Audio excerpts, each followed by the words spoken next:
के उन समाज सेवी में हैं जिसको सरकार ने नोटिस दिया।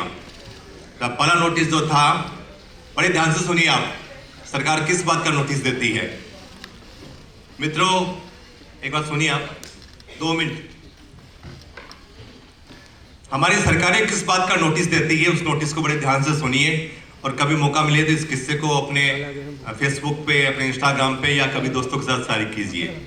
इनको नोटिस किस बात का मिला कि गोचर भूमि जो कि अपने मवेशियों के लिए काम आती है, आम लोगों के काम आती है, कॉमन होती है, लैंड होती है, उस स्थान पे जब इन्होंने पेड़ लगाए, 1000, 1500, 2000, 5000 पेड़ लगाए, तो लोकल तहसीलदार ने इनको तलब किया, समन भेजा और नोटिस दिया कि आपने गोचर भूमि में किसकी सहमति से पेड़ लगाए।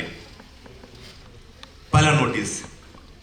और दूसरा नोटिस दिया, उस बात का दिया कि गोचर भूमि में आपने जो पेड़ लगाए वो पेड़ बड़े हो गए और पेड़ काटने के लिए जब वनकर्मी या जो भी हम लोगों ने जिसको ठेकेदार को ठेका दिया, आप लोगों ने उस ठेकेदार को पेड़ काटने से रोका। दूसरा। तीसरा दिया कि क्यों नहीं आपके खिलाफ कार्रवाई की जाए। कार्रवाई क्या कि आपने सरकारी कार्य में बाधा किया है और आपको क्यों नहीं गिरफ्तार करके आपको जुडिशियल कर दिया जाए। इस ढंग की परिस्थितियां सामाजिक कार्यकर्ताओं के साथ आती है। उन्होंने उस नोटिस की परवाह नहीं की और अपना काम करते रहे। जिस गांव में आप थे उस गांव में, यहाँ पे 8वीं 9वीं क्लास में जयपुर में पढ़ते थे, जब पढ़े तो मालूम चला कि अचानक गांव में लोगों का पलायन शुरू हो गया है, लोग गांव खाली करने लग गए। कुछ दिन जयपुर में पढ़ के तो मालूम चला, बोलो भैया कहाँ है, बोला वो तो दिल्ली गए। वो भैया कहाँ है, वो बेंगलोर गए। वो कहाँ गए, वो कलकत्ता गए। क्यों गए, बोला गांव में खेती जो है वो रही नहीं है। क्यों नहीं रही खेती, क्योंकि गांव का तालाब टूट गया है। गांव का तालाब टूट गया है तो तालाब को कौन ठीक करेगा। ये सवाल एक 8वीं 9वीं 10वीं क्लास के बच्चे के मन में उमड़ा। मैंने कहा था ना आप सवाल लेके जाइए। वो सवाल उमड़ा जब गांव गए तो गांव ने कहा कि हम तालाब को ठीक करेंगे। तो गांव के लोगों ने कहा बावड़ा है क्या, तालाब को ठीक करेगा। इनको भी इनके जैसा एक साथी मिल गया। वो साथी ने बोला ठीक है अपन दोनों मिलके करेंगे। इन लोगों ने बोली क्या बोले, क्या हुआ। तो इन लोगों ने मिलके और कहीं से सीमेंट के कट्टे जुटाए, उसमें मिट्टी भरी, दोनों ने अपने कंधे पे लाद के तालाब के किनारे इकट्ठा कर दिया। पानी आया, पानी इकट्ठा हुआ, लेकिन जब पानी इतना आया तो पानी फिर कट्टों को क्या समझे, वो सबको उड़ा ले गया। गांव में उल्टा पानी पानी हो गया। गांव ने कहा, इनके पिताजी को ठाकुर साहब के पास गए। आप ठाकुर है, खंगारत फैमिली से आते हैं। जयपुर में पुराने ज़माने में जब जयपुर राजघराना था तो जो मेन जो NSG कमांडो होते थे वो खंगारौती होते थे। NSG कमांडो का जो कॉन्सेप्ट हमारे भारत में आया है वो खंगारत फैमिली से आया है। ठाकुर साहब के पास गए, जाके बोले कि ठाकुर साहब अपने बना जी को समझाइए क्या कर रहे हैं, गांव में बर्बादी कर दी इन्होंने। शायद पिताजी ने उनको कुछ कहा भी होगा, लेकिन ये पिताजी को कन्विंस कर पाए और फिर उसको उन्होंने अपना एक शौक बना लिया। वो गाना ना, मैं जिंदगी का साथ निभाता गया, हर फिक्र को मैं धोए में उड़ाता चला गया। और फिर जुटे, जब करने लगे काम तो बोला तुम्हारे साथ कौन है। तो जिसने कहा तुम्हारे साथ कौन है उसी को साथ ले लिया। जिसने मना किया, जिसने रोका ना कि सब तुम जा रहे तुम्हारे साथ कौन है, बोले तू भी तो है। ऐसे तू भी है, तू भी करते करते मैं तो अकेला ही चला था जाने में मंजिल, लोग आते गए कारवा बनता गया।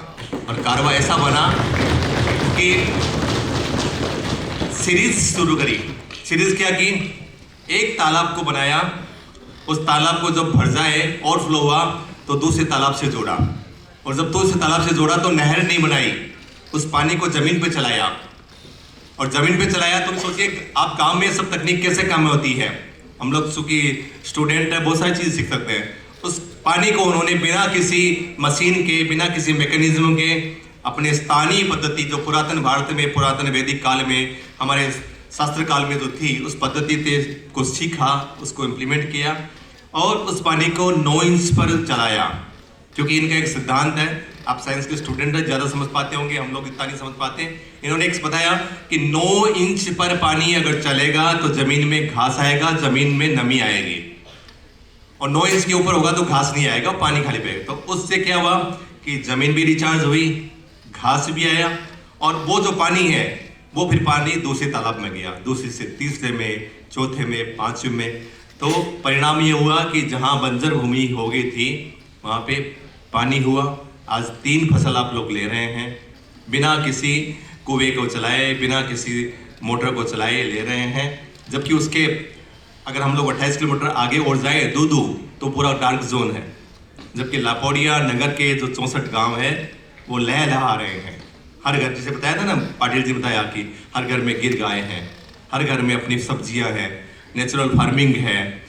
इन सब के बीच में भी आज ये स्थिति है कि हम लोग बोलते हैं ना सब विकसित भारत या स्थानीय ग्राम प्रधान संस्कृति। कभी मौका मिले तो जैसे आज सब लोगों ने कहा ना, कुछ दिन तो गुजारे गुजरात में, कुछ दिन तो गुजारे लापौड़िया में। वहाँ पे रहने की फैसिलिटी है, ट्रेनिंग सेंटर है। आप जब जाएंगे तो उनका जो श्रद्धा सामर्थ्य है उससे आगे बढ़ के आपका स्वागत करेंगे, आपका सत्कार करेंगे, बढ़िया देसी आपको खिलाएंगे, और वो जो तालाब की बारीकी है, तालाब की जो टेक्निक है उसको आप समझ पाएंगे। और संजोग से एक बहुत अच्छी बात है हमारे जो हम लोग बैठे हैं उन सबके साथ जीवन में कि अनुपम मिश्र जी का हमारे जीवन में एक योगदान रहा है। वो भी अनुपम मिश्र जी की ही एक उससे गतिविधि में आगे बढ़े। हम आज इस अवसर पर अनुपम जी को भी याद करते हैं। अवसर ये बोलने का अवसर भी था, उनको सुनने का अवसर था, लेकिन उनके परिवार में कुछ मेडिकल इश्यू है, लेकिन उसके बावजूद भी वो आपसे रूबरू होने के लिए सामने आए। अभी बोलने का, बातचीत करने का, संवाद का, प्रश्न का अवसर नहीं है, इसलिए हम भी उनसे ज़्यादा आग्रह नहीं कर रहे कि हॉस्पिटल में जाना है। तो अगर अवसर रहा तो कल हम लोग उनसे संवाद करेंगे, नहीं तो आप अगर गूगल पे जाएंगे और आप लक्ष्मण सिंह जी, मतलब इसको नाम ही दे दिया गया लापौड़िया मॉडल, और ये लापौड़िया मॉडल खाली लापौड़िया में नहीं है, ये गुजरात में भी है, कर्नाटका में भी है, महाराष्ट्र में भी है। और इस लापौड़िया मॉडल के कुछ प्रयोग इजराइल में, ईरान में, सूडान में, इथोपिया में और कुछ यूरोपियन कंट्री में भी हो रहे हैं। हमारी संस्कृति, हमारी लोक जो धाती है वो बहुत मजबूत है, बस हमने उसको बिसरा दिया, इसलिए हम लोग आज इस परिस्थिति में हैं। इसलिए आज जिन इलाकों में पानी था वहाँ रेल से पानी जा रहा है, और हम लोगों ने धीरे धीरे धीरे धीरे अपने आप को भुलाकर हम लोग एक उस प्रवृत्ति में आ गए जिस प्रवृत्ति में अल्टीमेट केवल विनाश है। जबकि भारतीय संस्कृति हमेशा सतत रहती है, इसलिए इसको सनातन संस्कृति करते हैं। बस इतना ही करना है। हमारे मंच के सभी अतिथि आदरणीय बसवराज जी पाटिल, जो कर्नाटका से खास तौर पे आप लोगों से मुलाकात करने के लिए आए थे, आप मेरे को लगा है कि शायद वो मुलाकात एक अच्छी मुलाकात रही होगी, आपको अच्छा लगा होगा, उनको तो अच्छा आपसे मिलके लगा है। और उनका एक आग्रह है कि 2027 में जब बसव कल्याण में 750 युवाओं का समवेत होगा, 3 दिन तक अनुभव मंडप में जब लोग बतियाएंगे तो उस अनुभव मंडप में आप सब लोग भी शामिल होइएगा। और बसव जी ने जो संदेश दिए, उन्होंने जो कन्नड़ा भाषा में जो अपनी जो सूक्तियाँ कही वो बहुत आसान और सरल है, जिसमें उन्होंने एक आम आदमी की बात की है। उन्होंने जो खासकर जो श्रमजीवी वर्ग है उसके साथ जुड़ने की बात की गई है। जैसे उन्होंने कहा था ना कि आप 10 दिन गांव गुजारिए, आप 10 दिन गांव जाइए, बेशक आपको एसी नहीं मिलेगा, आपको अटैच बाथरूम नहीं मिलेगा, लेकिन जो मिलेगा वो आपका जीवन बदल देगा। ऐसे ही हमारे बीच में प्रोफेसर आयान जी सेन जी हैं। बड़ी व्यस्तता रहती है, लेकिन जब भी हमने बुलाया, जितना समय मांगा उन्होंने हमको दिया।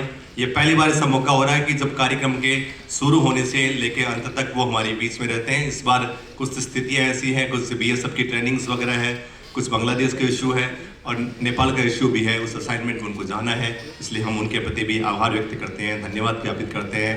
हम आपको बुलाएंगे, आप यूं ही आते रहिएगा। ये हमारे जो लोग हैं वो आए होंगे कभी अतिथि के रूप में, जैसे मैंने कहा था ना सुबह कि हमारे आदरणीय LG कविंद्र गुप्ता जी पहले स्पीकर के रूप में आए, फिर डिप्टी CM के रूप में आए, और अब वो एलजी है तो भी उस रूप में आए। तो ये भारतीय संसद